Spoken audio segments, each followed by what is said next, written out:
حجينا شنو اليوم العمليات شلون كانت؟ بسم الله الرحمن الرحيم. اليوم الحمد لله والشكر صارت حركتنا من الساعة 6:00 باتجاه منطقة الجمهورية بالطرق شارع بغداد يمين، شارع بغداد باتجاه مطعم الشيخ باتجاه المركز الثقافي، والحمد لله والشكر كان تقدم أكثر من رائع. قاوموا الشباب مع الدواعش مقاومة، وقتل من الدواعش عدد كثير، وكان تقدمنا تقريبا اليوم في هذا اليوم يعني 1200 متر، وكانت باعتبارية هذه حرب شوارع.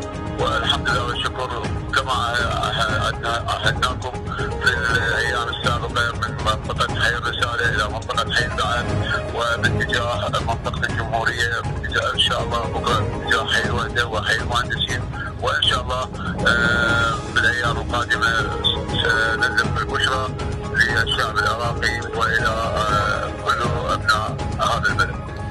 حجي شنو الخسائر المؤكده للدواعش بالفلوج؟ الخسائر المؤكده يعني هسه باعتبار فرار دواعش باتجاه نهر الفرات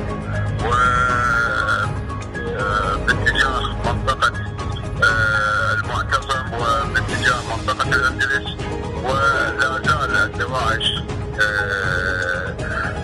خسائرهم جسيمه في هذه المناطق، وبخصوص اليوم في منطقه حي الوحده وحي المعلمين وحي المهندسين وحي الجمهوريه، يعني خسائر كثيره، اصابات مؤكده، وخاصه القوى الصاروخيه اللي موجوده يمكن فيصل صار عقيده من الاشتر ومن الادران ومن الصواريخ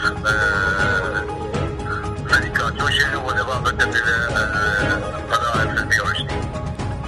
حجي شنو الاماكن اللي استويت عليها؟ يعني سمعنا انه معمل تفجير. تم بعون الله اكتشاف ما اكثر من معمل تفريغ.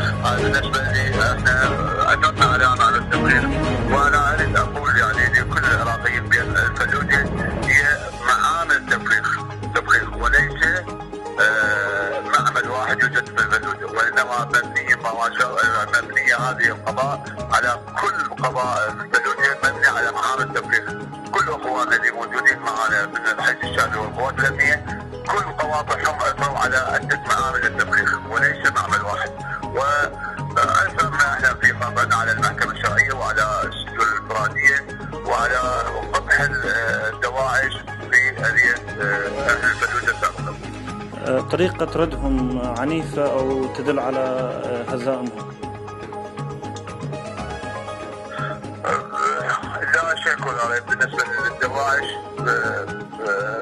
كل ما يمتلكون من دناءة نفس وقداره في تعاملهم، ووثائقهم تؤكد ذلك اللي موجوده، كما عثرنا على الوثائق في كل الاماكن اللي حضرناها. جزاك الله خير حجينا، والله ينصركم ان شاء الله. الله